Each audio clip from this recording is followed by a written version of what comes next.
Whenever any serious attempt is made at studying the history of the economic discipline, one can seldom make it very far without first encountering a few of the names of some notable thinkers whose names and ideas have been made famous over the years.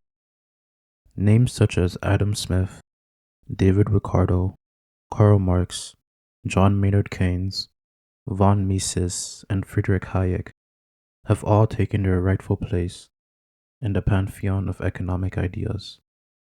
There is, however, one thinker who, although far from obscure, has still yet to receive the same recognition as these other thinkers have, which is rather unfortunate as he is, in my opinion, the most innovative and the most original of all the thinkers I've just described, with his ideas holding the most potential to radically alter the way we view society and our place in it.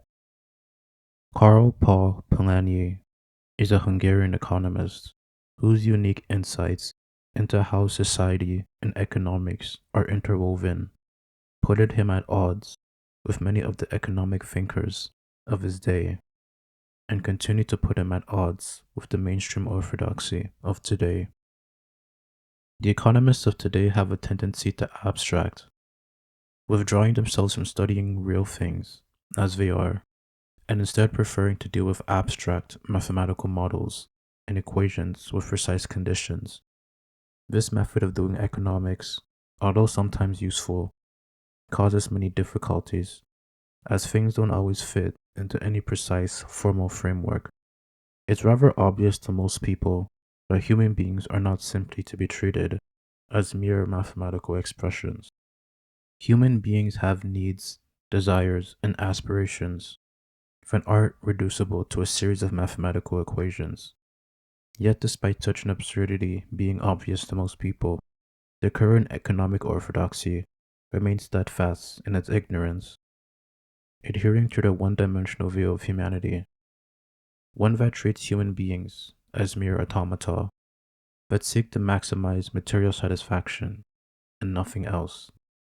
At the heart of this dogma rests the central tenet that drives this way of thinking and serves as the fundamental axiom that holds all their ideas together, that being the idea that human beings are rational agents who seek to maximize utility, with the goal of their economic program then being to distribute resources in a manner that is most efficient. This principle is often modeled using a supply and demand curve. It can then be said that the supply and demand curve is as ubiquitous to mainstream economics as Newton's axioms of motion are to physics. It is here at this fundamental stage that Polanyi's vision first diverges from that of the current orthodoxy. His fundamental principle is not one of maximizing utility, or one of mere supply and demand, but rather one that recognizes that human beings are above all social beings, who will at most seek material things on the condition that it furthers their social status. Material wants are always subordinate to social aspirations. The goal then is not to maximize some abstract idea of utility, but rather to ensure that people's societal and economic needs are cultivated and protected.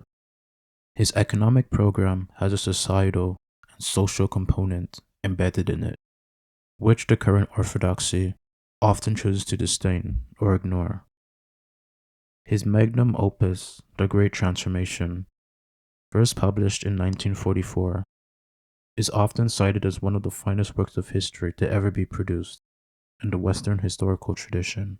Written during a time of extreme societal turmoil and with an impending world war seeming to be on the horizon, the book's stated mission was to investigate the roots of the coming crisis and to find out where it all went wrong. In carrying out his investigation, he exposed a hidden truth that is often forgotten by most people today. That is, for most of our history, human beings have been exchanging goods in ways that don't always conform to the rules of the market. Rather, instead, they conform to a whole new set of principles. that often deviate from those set by the market. Aside from the market, there are two other main principles that govern human exchanges, and they appear time and time again whenever one makes any attempt at examining non market modes of exchange in pre modern societies, with those two principles being that of reciprocity and that of redistribution. These two principles have played a key role in governing human exchanges since ages past, and they show up time and time again in a wide array of societies that otherwise share nothing in common, ranging from hunter gatherer tribesmen exploring the Pacific to the first ever river valley civilizations to emerge out of the Bronze Age. He refrains from engaging in the dry abstract reasoning that has become all too common in the current economic discipline.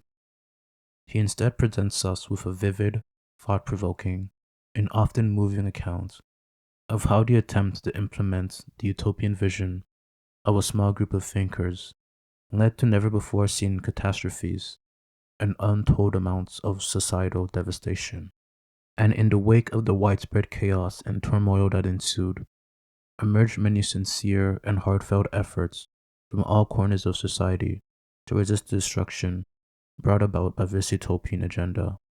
In giving us this stirring narrative, he teaches us that the primary position afforded to market transactions in today's society are by no means natural, and the dominant position held by the market today represents a sharp deviation and stands in stark contrast to how human beings have been organizing themselves for centuries. The great transformation that occurred, and the total remaking of our society into one dominated by the market, was far from inevitable, and the process took centuries to make manifest. It was often a very grinding, difficult, and drawn out journey, with the eventual outcome of this transformation being impossible to foresee. It's one of a fierce and ongoing struggle between those who seek to bend society to the rules of the market and those who seek to protect society from the horrors caused by such an endeavor. Whichever side comes out on top in this struggle will be contingent on the choices that are made, and the final outcome of this conflict is far from inevitable. The full scope of his writings and the novel hypothesis he puts forward will be made known as time goes by on this channel, and his magnum opus will be covered in more detail in future presentations.